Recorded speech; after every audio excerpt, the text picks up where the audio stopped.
Hey, this is Matt once again. Welcome back to another video. This is another paid request, this time for Chad. Thank you so much for that. For those interested in requesting pretty much any type of videos or pretty much any sort, feel free to send them either directly to my PayPal or my Patreon. Both links are down below in the info box. It might be a while though before I get to it because I'm fairly backed up. So please be patient. Do the best that I can. But this is for American Cyborg Steel Warrior from 1993. And for what I understand, this is, if not the last, one of the last canon films, or at least maybe the last one released theatrically. Canon Films is a company I really enjoyed, still enjoy a lot of their movies, from the work they did with Chuck Norris, like Invasion USA and Firewalker, among others, Missing in Action, to films like Cyborg, Bloodsport, a variety of movies that I still sincerely enjoy. American Ninja 1 and 2. In the 90s, they were slowing down. There's a bit of friction between Golden and Globus. One trusted one guy, and they kind of split up and did their own companies. I think one was called 21st Century. I could be wrong. This might have been the other because it says Global Pictures. And Global Pictures, I don't recognize as a company. So I don't know if that was the other guy's newly formed one that they tried to regain the old days, but they didn't. And to be perfectly honest, the company that kind of took the mantle was PM Entertainment. I mean, PM Entertainment was a company that started in the late 80s, but in the 90s, they kind of took the mantle for straightforward, balls-to-the-wall action that canon films were doing in the 80s. But in the early 90s, when they had like Street Night with Jeff Speakman, some Chuck Norris films, like Hellbound, those were the dying days. And again, I've read that this is the last theatrical film that canon movies made. I don't know if that's true or not, but that's floating out there. It was kind of fitting because it's a pretty, for a low budget, decently action-packed. I mean, it stars this guy named Joe Lara. Joe Lara I've seen in other films. He was in this one called, I believe, Steel Frontier. Funny enough, I think that was with PM Entertainment. I could be wrong, again. Forgive me if I'm wrong. But that's actually a pretty fun action movie. And this one, too, it depends what you're wanting out of this kind of film. If you're wanting imagination, if you're wanting pathos, great acting, you're not really going to get it. Although Joe Lara, he's fine as a lead. He's serviceable. This girl he's got to protect, less so. But Joe Lara is fine for what he needed to be. I didn't mind him. But it's very much the Terminator with a little bit of Cyborg mixed in, where sometimes the setting, the location, certain areas remind me of Cyborg with Van Damme, but then it's definitely a Terminator vibe. Because pretty much you have this woman who, it's in a future where women cannot get pregnant, but she has. She's fertile. She has to get from point A to point B, kind of like in Cyborg. They gotta get to Atlantis here. It's another thing. And the people who she's working with, this Terminator type of figure comes in. Definitely not as physical of an imposing feat as Arnold, but shoots the shit out of people. And something to do with this AI, which you don't really see much of this AI, kind of a wannabe Skynet. Which is funny because the narrator telling us, I swear the narrator is trying to sound like James Earl Jones. Or doing a James Earl Jones impression. But anyway, this woman is fertile and she has a fetus. But weirdly enough, it's not in her stomach. She literally has living fetus in a little canister that she carries. And from time to time, or at least at the beginning, there's these tubes that feed it. I don't know why I guess they did that because the lead has to go through a lot of physical feats. And if she was regular pregnant style. Even as the story, they go, well, wait a minute, she's doing all this jumping and all this stuff. Just the idea of a woman going through this, and if she's pregnant, maybe it would put people off. So I get their thinking as to why they made the fetus in a separate canister that's, you know, still alive and breathing and all that. You see little bits of it. It's not the best effects. It is what it is. But yeah, the lab she's in, the people that's trying to help her, they just destroyed fairly Terminator-like. And this is one long chase movie. Every 7 minutes, maybe less, there's another bit of action scene. Nothing grandiose, nothing that's going to set your action adrenaline joints on fire, but yeah, it goes by a quick pace and it doesn't get bored, in my opinion, because like I said, you don't have to wait too long before another action scene happens. Again, it's nothing remarkable, nothing memorable, but it's at the very least serviceable. If you like Terminator style stuff where people get shot to shit, there are times where it goes hand to hand, lifts folks up, throws them, Terminator type will walk through electrical gates, it'll bleed this white shit, which maybe think of Ash from Alien. Ash is a goddamn robot. Bishop from Aliens. Android will have white, this milk substance for blood. Only this can use it to heal. So for example, our hero stabs the cyborg in the neck, or at one point gets impaled, because it falls down, gets impaled. It'll just take its milky shit, rub it, and all of a sudden it's fine. It's a cheap way to do it, but it did it. Because you don't have Terminator, a hand. It doesn't have any of those. Even though it was low budget too, it might not hold up the best. It's still nifty effects in the first Terminator. It's not really going for that. Not a whole lot of those type of scenes, sadly. Again, the best he did is this milky shit.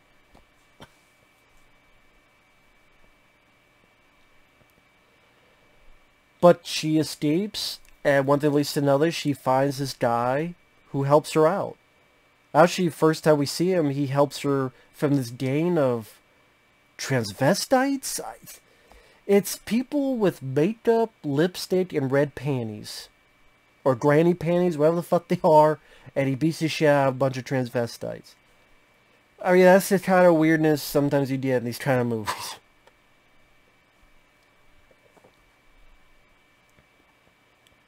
And from then on, it's pretty much going from A to B to C, and each time they go to somewhere, there's a cyborg on their ass, and they fight it.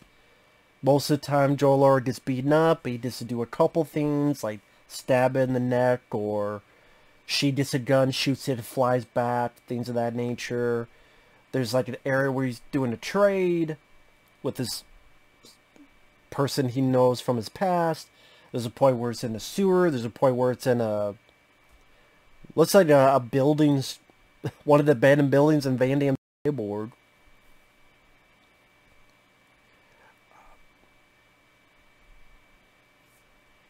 And again, it's serviceable action. There's little bits of explosions, little bits of firefights, little bits of hand-to-hand combat. Again, nothing remarkable. Just a hand-to-hand is not Jeff Wincott, Jeff Speakman. I mean, Joe Lara, he's fine, but it's nothing remarkable. It's one of those that, back to the day,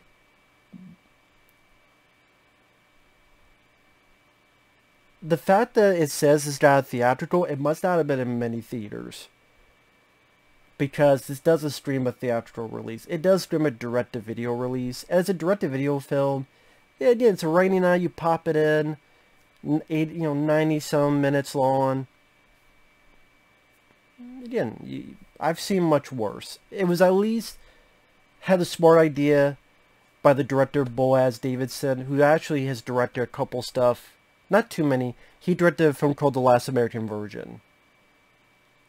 And he knew Golden Globus, and I guess they got him back to direct one of their last films.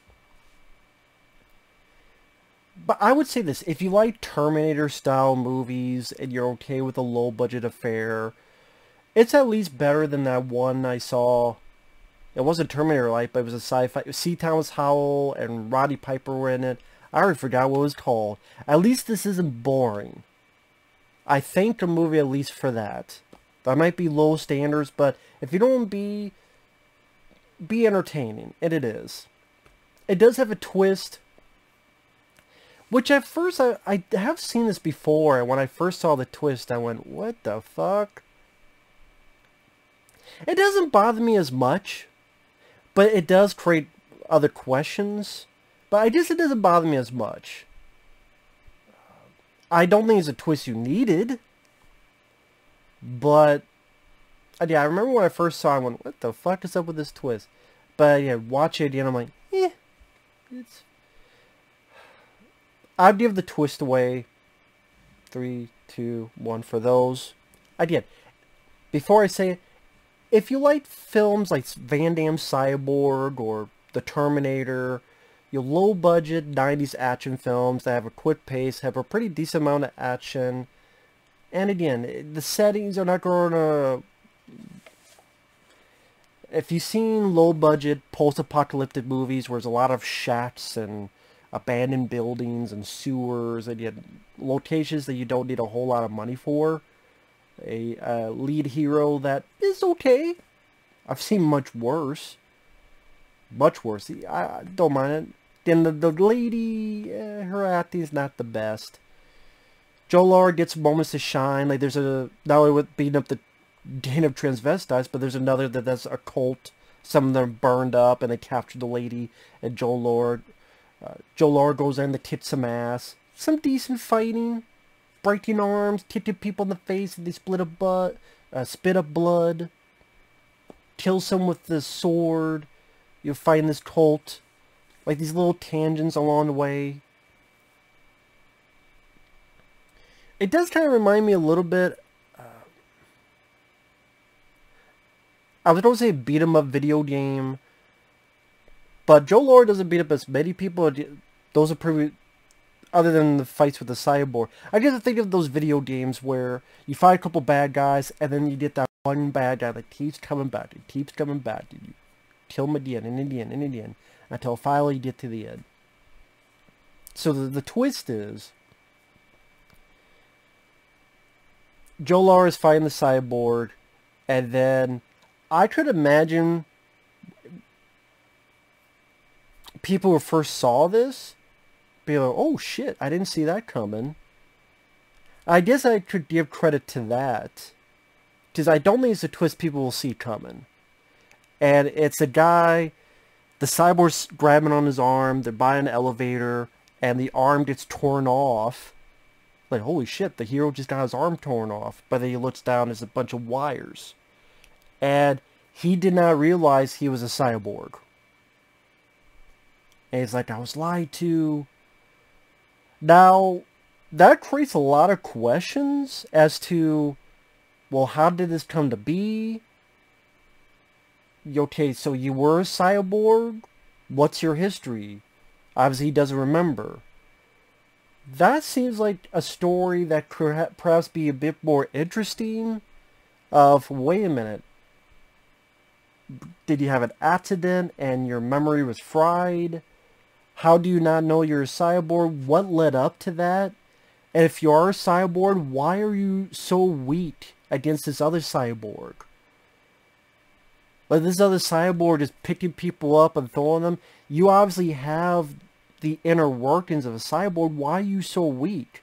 That's one of the things that it's hard for me to buy Deckard as a replicant. I don't care what Ridley Scott says.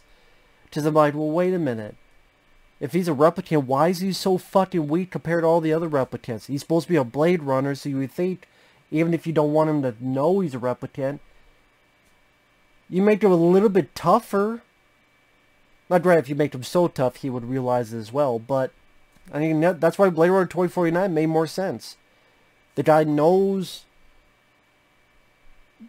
he knows who and what he is, but if you want him to go after, you fight fire with fire, why would you send a much weaker version to go hunt these?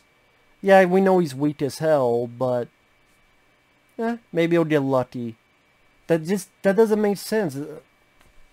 That's another tangent. But yeah, I don't mind Blade Runner. I do like the sequel more. I know people be pissed at that. I do. I'm not going to change my mind. I do like the first Blade Runner. I don't hate it. I know that's a whole tangent conversation I don't even want to get into. Okay. If I hated Blade Runner, I would say it, but I like it. I do like Blade Runner 2049 more. With Ridley Scott, I like Alien and Black Rain more. With Ridley Scott. But I don't mind that one, Blade Runner, and I don't mind this film. Again, the twist, again, it's like, why is he so weak? And he doesn't do that much better against the Cyborg when he does realize it. And that's also when the lady's acting is a bit suspect when she's yelling, You lied to me! I'm like, no, he's telling her, I didn't know, I was lied to.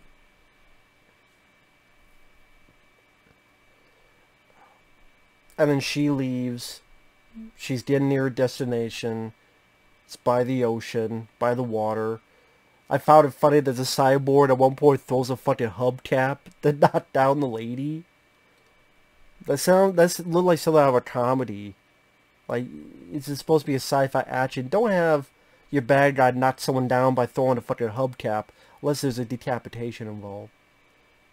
And it's super spoilers. Lara fights in the water. I thought it could have been even bigger death scene for the bad guy. Instead of just being in the water. I don't know, I would have preferred like a bigger blowout fight where Lara's, now that he knows he's a machine, he's toe-to-toe, and he could punch him, kick him, throw him down, because maybe his mind had a block of, I'm only this weak because I believed I was human, but now that I know that I got machines inside me, then some weird mental block is overcome, and I'm going to kick its ass. No, they just play pussyfoot in the water, so that Lara rescues the fetus in a canister, which I never thought those words come out of my mouth. I just...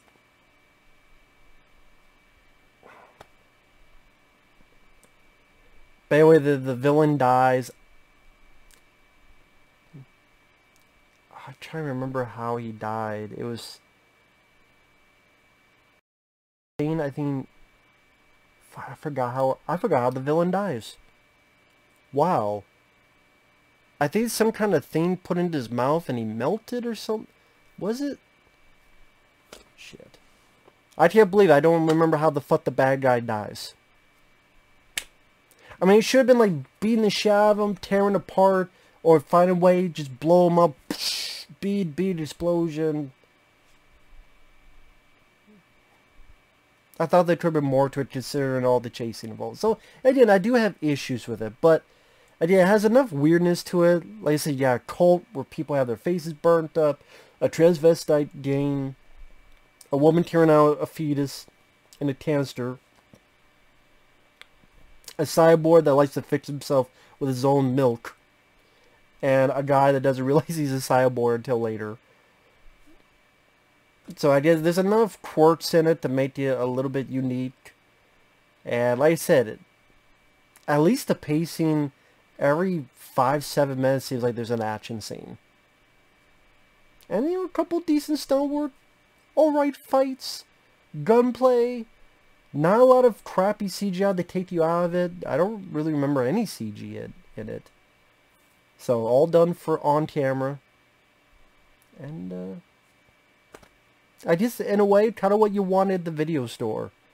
And that title, American Cyborg, Steel Warrior. I'm like, you know what?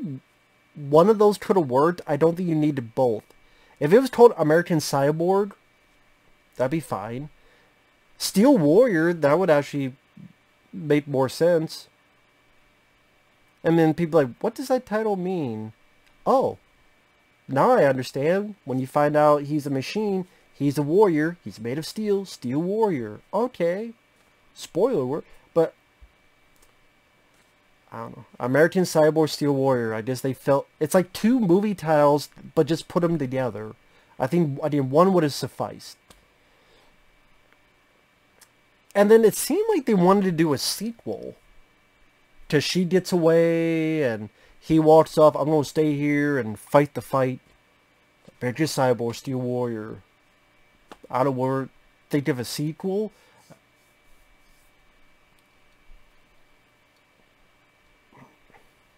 American Cyborg Steel Warrior 2 Dark Territory. I mean, whatever the hell the title would be. So yeah, it's a decent action film for what it is. As in, considering its low budget, considering its base is not the most original, again, it's Terminator with a little bit of Cyborg. But like I said, there's enough little quirks in there. Some alright action little bits here and there. Nothing crazy like a PM Entertainment film would do in the 90s and such, but it's a chase movie that goes at a fast pace, and you get some serviceable fun out of it, at least to me. It was an easy watch. Easy watch if you like that kind of stuff. So, see, sometimes I'm not too hard to please. Sometimes just don't make it boring. I didn't think this film was boring. So with that said, thanks for watching. We'll see you guys later. Bye-bye.